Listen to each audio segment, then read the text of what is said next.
Hello दोस्तों, आप लोग देख रहे हैं सीटेट सुपर क्लासेज।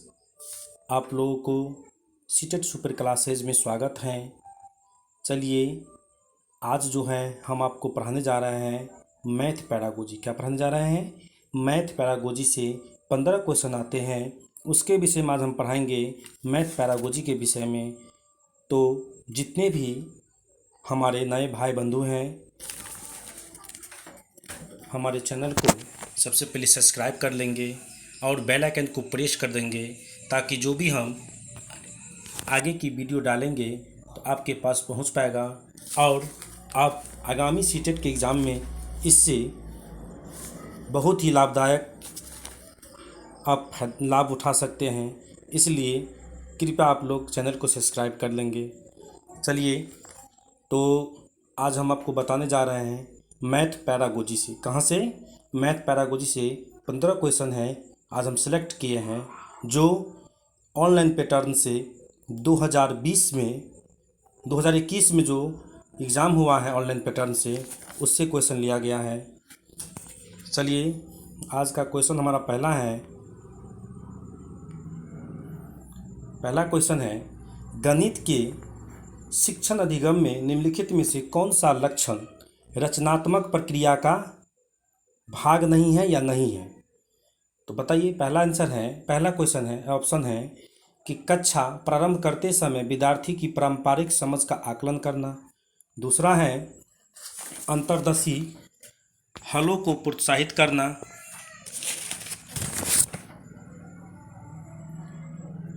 तीसरा है संज्ञानात्मक संघर्ष के लिए अवसर प्रदान करना। चौथा है समस्या समाधान के लिए निर्धारित तरीका अपनाने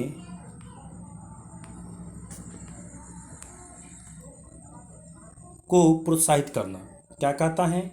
तीसरा कहता है समस्या समाधान के लिए निर्धारित तरीका। क्या कह रहा है? निर्धारित। हम किसी भी चीज़ को निर्धारित नहीं कर सकते हैं, समझे?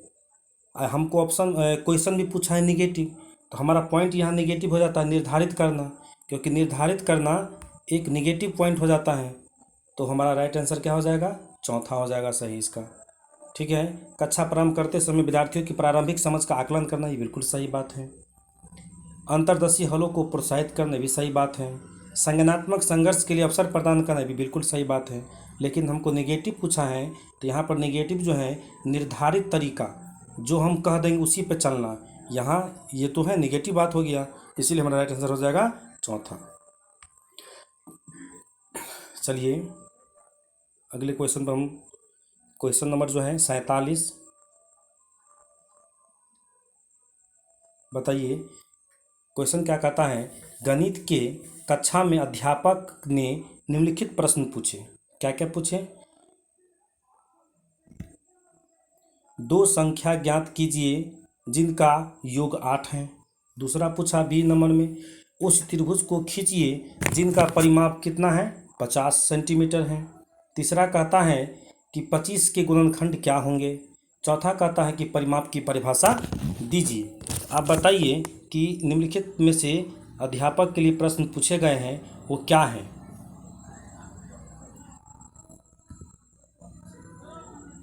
थोड़ा हम छोटा कर देते हैं, बताइए क्या होगा।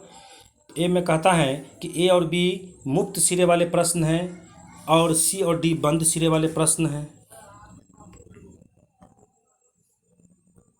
दूसरा कहता है ए एवं सी बंद सिरे वाले प्रश्न हैं और बी और डी मुक्त सिरे वाले प्रश्न हैं। तीसरा कहता है ए बी सी बंद सिरे वाले प्रश्न हैं और डी मुक्त सिरे वाले प्रश्न हैं। चौथा कहता है ए सी डी बंद सिरे वाले प्रश्न हैं और बी मुक्त सिरे वाले प्रश्न हैं।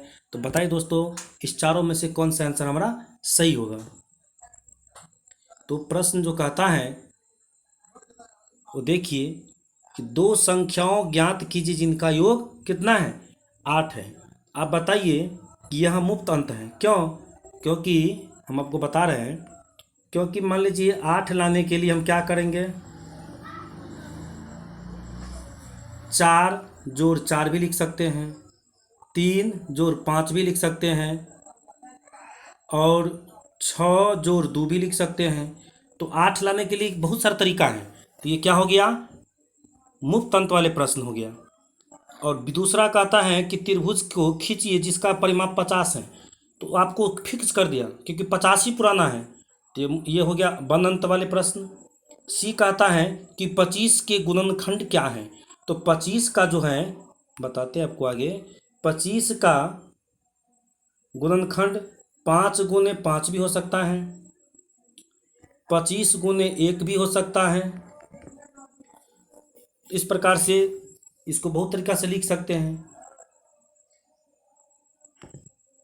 लेकिन डी जो कहता है कि परिमाप की परिभाषा दीजिए, तो परिमाप की परिभाषा एक ही हो सकता है। तो हमारा यहाँ पर राइट आंसर कौन सा हो जाएगा, पहला आंसर हो जाएगा सही। ठीक है दोस्तों, यहाँ पर हमारा राइट आंसर हो जाएगा पहला सही। क्यों, ए और बी जो है मुक्त सिरे वाले प्रश्न हैं और सी डी क्या है, बंद सिरे वाला प्रश्न है, इसलिए हमारा हो जाएगा पहला हो जाएगा राइट आंसर। चलिए आगे हम बढ़ते हैं। 48 नंबर का क्वेश्चन देखिए क्या है, निम्नलिखित में से कौन सा गणित में सृजनात्मक चिंतन का एक मुख्य सूचक है। क्या है, मुख्य सूचक है, क्या चीज़ का, सृजनात्मक का। पहला ऑप्शन में है मानकृत तरीकों से समस्या समाधान करना, प्रश्नों को प्रस्तुत करना, अशुद्धि मुक्ति परिकलन। चौथा कहता है सही सूत्रों को स्मरण करना। ये बिल्कुल निगेटिव है क्योंकि हम किसी भी चीज़ को याद नहीं कर सकते हैं, क्योंकि यहाँ पर रचनात्मक बच्चे हैं। यहाँ तो आप याद तो नहीं करा सकते, यहाँ समझाया जा सकता है। तो हमारा राइट आंसर 48 का क्या होगा बताइए। यहाँ हमारा 48 का राइट आंसर हो जाएगा दोस्तों दूसरा। क्या हो जाएगा, दूसरा। प्रश्नों को प्रस्तुत करना क्या होगा, हम प्रश्नों को अपने तरीके से रखेंगे, विद्यार्थी अपना तरीका से उसको रखेंगे, तो उसी को हम क्या कहते हैं, सृजनात्मक चिंतन। ठीक है, आगे बढ़ते हैं। आगे होगा हमारा 49 नंबर का क्वेश्चन। यह है वेन हीले से। कहाँ से आया क्वेश्चन, ये वेन हीले। वेन हीले का ज्यामितीय चिंतन है, आपको अलग से वीडियो बनाकर डाल देंगे कि 4 लेवल है, 5 अवस्था में दिया गया है यह। तो बताइए इसमें से कौन सा राइट आंसर होगा, पढ़िए क्वेश्चन।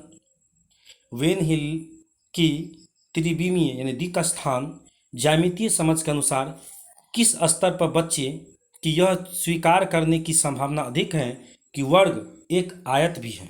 बताइए 49 नंबर का क्वेश्चन का बताइए। स्तर पहला दृश्यकरण, दूसरा कहता है विश्लेषण, तीसरा कहता है दूसरा स्तर दूसरा और कहता है संबंध, स्तर 3 कहता है निगमन। तो इनमें से कौन सा होगा बताइए। इसका राइट आंसर हो जाएगा दोस्तों तीसरा। क्या हो जाएगा, तीसरा। यह बच्चा यहाँ पर संबंध खोजने लगता है कि वर्ग भी एक आयत हो सकता है, यहाँ पर एक रिलेशन बनाने लगता है, संबंध बनाने लगता है। ठीक है, इसलिए राइट आंसर क्या हो जाएगा, दूसरा हो जाएगा सही। चलिए 50 नंबर पर। 50 नंबर क्वेश्चन क्या कहता है, देखिए दोस्तों क्वेश्चन पढ़िए आगे। यहाँ कहता है कि निम्नलिखित में से किसको पूर्ण संख्याओं की योग तत्समक के रूप में हम उल्लेखित किया जा सकता है। ऐसा कौन संख्या है हम जिसको क्या करते हैं, तो पूर्ण संख्याओं के योग तत्समक के रूप में हम डिनोट कर सकते हैं, लिख सकते हैं। तो बताइए इसमें कौन सा आंसर होगा। पहला कहता है 0 होगा, दूसरा कहता है 1 होगा, तीसरा कहता है स्वयं संख्या होगा, चौथा कहता है स्वयं संख्या का ऋणात्मक होगा। बताइए 50 का राइट आंसर क्या होगा। तो 50 का हमारा राइट आंसर होगा दोस्तों 0 होगा। क्या होगा, 0 होगा। तो योज तत्समक का मतलब होता है कि कोई, जैसे हम संख्या 1 लिए, उसमें हमको योज तत्समक का मतलब कि माइनस हम 1 जोड़ेंगे, कितने के बराबर होगा, 0 के बराबर होगा। अगर हम 2 लेते हैं तो 2 का योज तत्समक क्या होगा, -2 जोड़ेंगे, कितने के बराबर होगा, 0 के बराबर होगा। इस स्थिति में हमारा क्या होता है, योज तत्समक का मान जो होगा हमेशा 0 के बराबर होगा। इसीलिए हमारा राइट आंसर कितना हो जाएगा, पहला हो जाएगा। चलिए आगे 51 पर हम पहुँचते हैं। अब बताइए इसका राइट आंसर क्या होगा। निम्नलिखित में से कौन सा कथन सही है या उचित है। पहला है अवलोकन और संबंधों को पहचानने से प्राथमिक कक्षा के विद्यार्थियों द्वारा गणितीय ज्ञान का सृजन किया जा सकता है। चलिए पहला ऑप्शन हुआ। दूसरा ऑप्शन पढ़ते हैं, क्या है? गणित का अधिगम एक सामाजिक प्रक्रिया है जिसमें संवाद और वार्ता परिक्रमण सम्मिलित है। सही है। तीसरा क्या है? गणित के अधिगम में तर्क वितर्क की महत्वपूर्ण भूमिका है। चलिए भी सही है। चौथा क्या कहता है? कक्षा में गणितीय समझ के सृजन में संस्कृति की कोई भूमिका नहीं होती है। यही गलत है। क्यों? क्योंकि गणित की कोई भी कक्षा हो या कोई भी विद्यालय है, उसमें बच्चे की सारी संस्कृति के अंतर्गत ही आते हो। संस्कृति में जैसा परिवेश मिलेगा उस प्रकार से उसका संस्कार मिलेगा, उस प्रकार से उसका विद्या ग्रहण होगा। तो यहाँ पर बताइए हमारा कौन कौन से सही है इसमें? इसमें जो है डी गलत हो गया, तो डी जहाँ है उसको काटिए ऑप्शन को, ये तो गलत हो गया। ये डी कहाँ है? दूसरा भी गलत हो गया। ए भी हमारा ऑप्शन होगा नहीं क्योंकि हमको 3 सही है। यहाँ पर राइट आंसर क्या हो जाएगा? हमको तीसरा हो जाएगा। ठीक है, क्या हो जाएगा? तीसरा हो जाएगा राइट आंसर, क्योंकि ए बी सी तीनों सही हैं। चलिए आगे 52 नंबर का क्वेश्चन देखिए।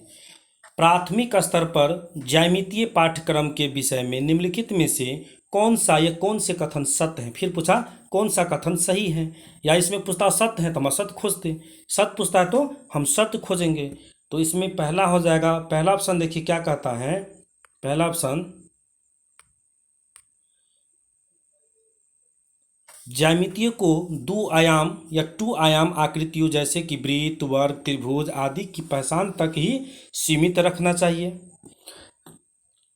दूसरा कहता है उपयुक्त परिभाषा का परिचय देना चाहिए। तीसरा कहता है दिक् स्थान की अंतर्दर्शी समझ को विकसित किया जाना चाहिए। तो बताइए दोस्तों, इसमें से ए बी सही होगा, बी सी सही होगा, केवल सी सही होगा, केवल ए सही होगा? तो बताइए इसमें से हमारा राइट आंसर कौन सा होगा? 52 नंबर का क्वेश्चन है, बताइए राइट आंसर क्या होगा? तो देखिए दोस्तों, इसमें क्या है कि आपको हम बता दें। पहला जो है वृत्त, वर्ग, त्रिभुज आदि की पहचान तक ही सीमित रहना, देखिए क्या कह दिया, सीमित रहना, ये नेगेटिव पॉइंट है। दूसरा कहता उपयुक्त परिभाषाओं को परिचय, माने हम परिभाषा पर भी जोर बिल्कुल नहीं देते हैं, ये भी नेगेटिव पॉइंट है। तो बचा क्या? मात्र सी बचा। तो सी ही हमारा क्या है? राइट आंसर है। तो सी कहाँ है? तीसरा में है केवल सी, तो सी ही हमारा सही है, बिल्कुल सही है। दिक् स्थान के अंतर्दर्शी समझ को विकसित किया जाना चाहिए। चलिए दोस्तों आगे बढ़ते हैं अब हम 53 नंबर का क्वेश्चन पर।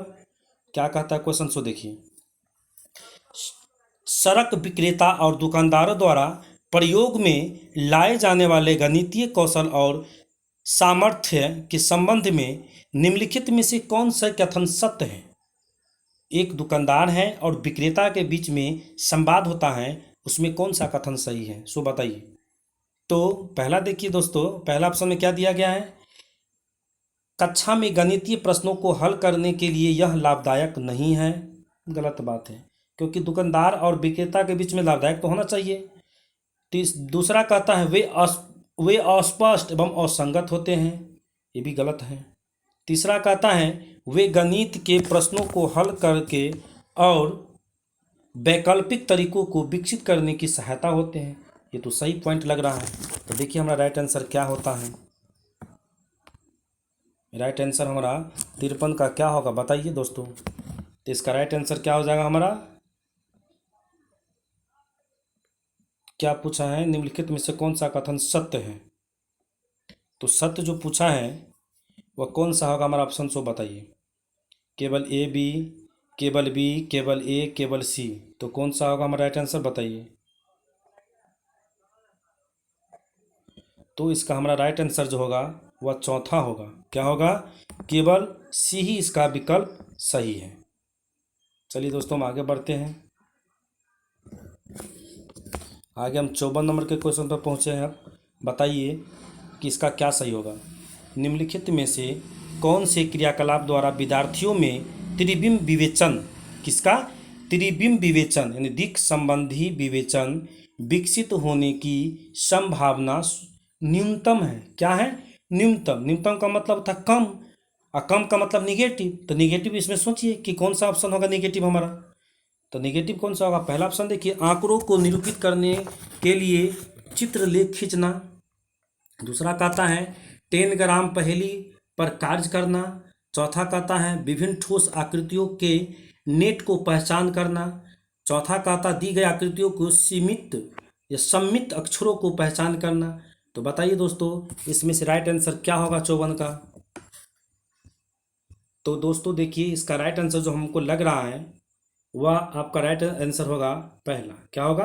पहला ही हमारा राइट आंसर होगा कि आंकड़ों को निरूपित करने के लिए चित्रलेख को खींचना। यही हमारा क्या हो जाएगा? राइट आंसर होगा पहला। चलिए हम आगे बढ़ते हैं 55 नंबर के क्वेश्चन पर। क्या कहता है 55 नंबर का क्वेश्चन? सो देखिए ये भी आ गया मुक्त अंत वाले और बंद अंत वाले क्वेश्चन पर आधारित। ठीक है दोस्तों, यह जो है बराबर एग्जाम में आते हैं, इसको बढ़िया से देख लीजिएगा और जो हम समझाते हैं उसको समझने का प्रयास कीजिएगा। क्वेश्चन कहता है 3 गुने 5 के गुणन का परिचय देने के लिए निम्नलिखित में से कौन सी विधि अति उत्तम है? अति उत्तम का मतलब होता है सही है। तो कौन सा विधि सही होगा दोस्तों बताइए। पहला कहता है कुछ वस्तुओं से 3 गुने 5 के आयताकार व्यूह की रचना का निर्माण करवाना। दूसरा कहता है उत्तर को पाने के लिए 3 और 5 के पहाड़ों को कविता पाठ करवाना। तीसरा कहता है परिकलक या कैलकुलेटर की सहायता से उसको ज्ञात कराना उत्तर को। चलिए आगे। चौथा कहता है संपलाव गणना यानी एस्कीब काउंटिंग का अभ्यास करवाना। तो बताइए दोस्तों इसका राइट आंसर कौन सा होगा 55 नंबर का? बताइए। तो 55 नंबर का जो आंसर होगा हमारा दोस्तों यह पहला होगा। क्या होगा? पहला आंसर होगा, क्योंकि इसमें क्या कर रहा है कुछ वस्तुओं से 3 गुने 5 के आयताकार व्यूह की रचना का निर्माण करना। हम उसको बताएंगे कि किस प्रकार से 3 गुने 5 को हम लिख सकते हैं या दिखा सकते हैं। यहाँ कविता से नहीं हम करा सकते हैं, कैलकुलेटर से नहीं करा सकते हैं, नहीं हम बच्चे को अभ्यास या याद करा सकते हैं। जैसा रोट मेमोराइजेशन के अंतर्गत आता है, यह हम गतिविधि बच्चे से नहीं करा सकते हैं। चलिए आगे। अगला होगा 56 नंबर का क्वेश्चन। देखिए दोस्तों, चलिए पढ़िए क्वेश्चन को।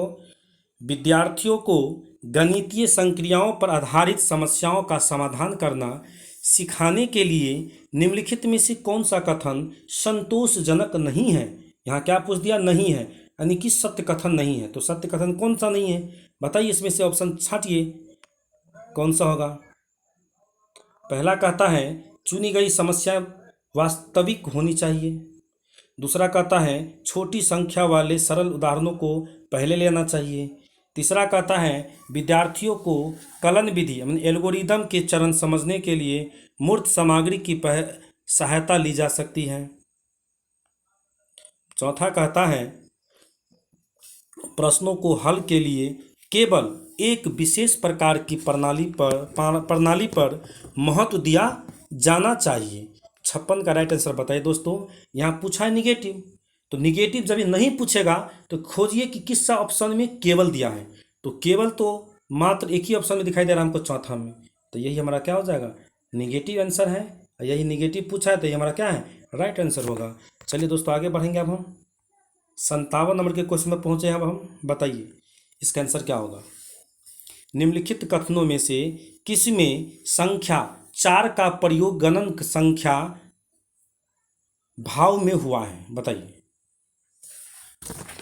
कार्डिनल भाव में हुआ है। निम्नलिखित कथनों में से किसमें संख्या 4 का प्रयोग गणन संख्या कार्डिनल भाव में हुआ है? तो पहला ऑप्शन होगा, क्या है पहला ऑप्शन? इस इमारत की 4थी मंजिल पर मेरा कार्यालय है। दूसरा कहता है प्रतियोगिता में मेरा पुत्र 4थे स्थान पर है। इस पुस्तक का चौथा अभ्यास बहुत जरूरी रुचिकर है। चौथा ऑप्शन कहता है इस समारोह में 4 टीमों ने भाग लिया है। तो किस में 4 का प्रयोग बहुत अच्छी तरीक़ा से किया है बताइए।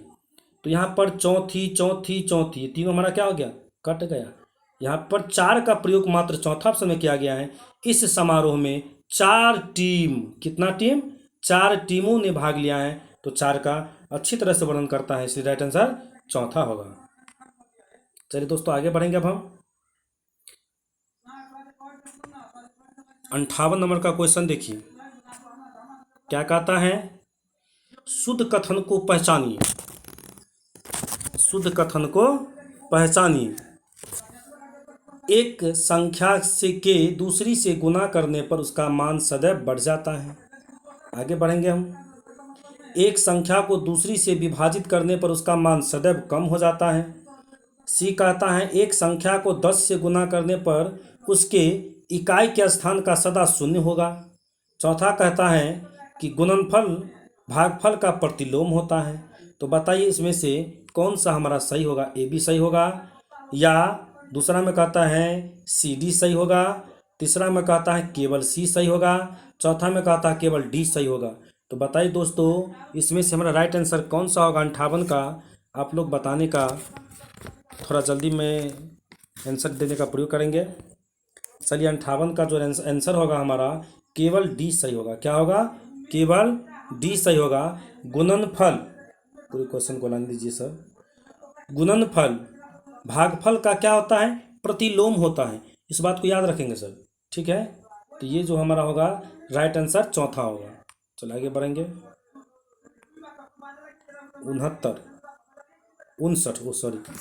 59 नंबर का क्वेश्चन आया। देखिए क्या है।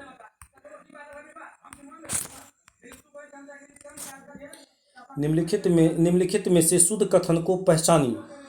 परिमापों का अनुमान गणितीय कौशल नहीं है। चलिए दूसरा पे चलेंगे। गणित को मानक सूत्रों की सूची के समतुल्य माना जाना चाहिए। तीसरा कहता है गणित में नमूनों की पहचान शामिल है। चौथा कहता है गणित को यांत्रिक कार्यप्रणाली के समूहों के समतुल्य माना जाना चाहिए। तो बताइए दोस्तों इस चारों ऑप्शन में से हमारा राइट आंसर कौन सा होगा? ये 59 नंबर का क्वेश्चन है। तो देखिए गणितीय कौशल का भाग नहीं होगा, निगेटिव है। दूसरा कहता है समतुल्य, हम किसी के प्रति सूत्र और तुलना नहीं करते हैं, निगेटिव पॉइंट है। चौथा कहता है समूहों की हम तुलना करेंगे, ये भी गलत बात है। तो हमारा राइट आंसर कौन सा बचता है? तीसरा ही सही होगा। गणित में नमूनों की पहचान शामिल है। अगला क्वेश्चन देखेंगे सर, चौथा देखेंगे दोस्तों। चलिए यदि 60वां क्वेश्चन देखेंगे क्या है हमारा। चलिए आगे क्वेश्चन देखते हैं। 60वां क्वेश्चन है सममिति की अवधारणा का परिचय देने के लिए निम्नलिखित में से सर्वाधिक उपयुक्त कार्यनीति कौन सी है? बताइए कि हम सममिति रेखा की अवधारणा प्रस्तुत करेंगे बच्चे के सामने में, तो हमको सर्वाधिक उपयुक्त कार्यनीति क्या है?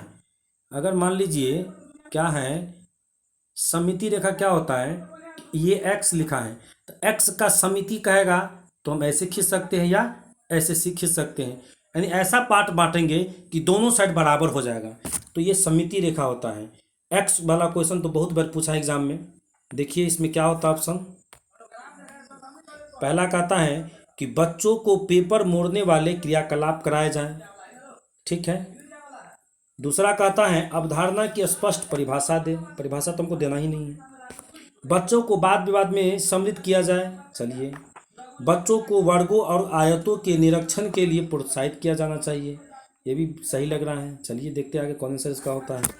तो 60 का हमारा राइट आंसर क्या होगा सो बताने का प्रयास करेंगे दोस्तों। तो 60 का हमारा जो राइट आंसर होगा, सबसे बेहतरीन हमारा आंसर होगा वह हो जाएगा पहला। कहोगे क्यों? तो क्योंकि हम किसी बच्चे को सममिति रेखा बताएंगे, एक कागज़ को इसको पार्ट बाय पार्ट मोड़ करके इसको फोल्डिंग करके हम बच्चे को समझा सकते हैं कि यह वर्ग है, इसमें कितनी सममिति रेखा होते हैं, या x है या y है। इस प्रकार से हम बच्चे को पेपर मोड़कर उसको क्रियाकलाप करा करके समझा सकते हैं। इस प्रकार से हमारा मैथ का पैरागोजी आज 15 का 15 खत्म हुआ। तो अब हम यहाँ जो है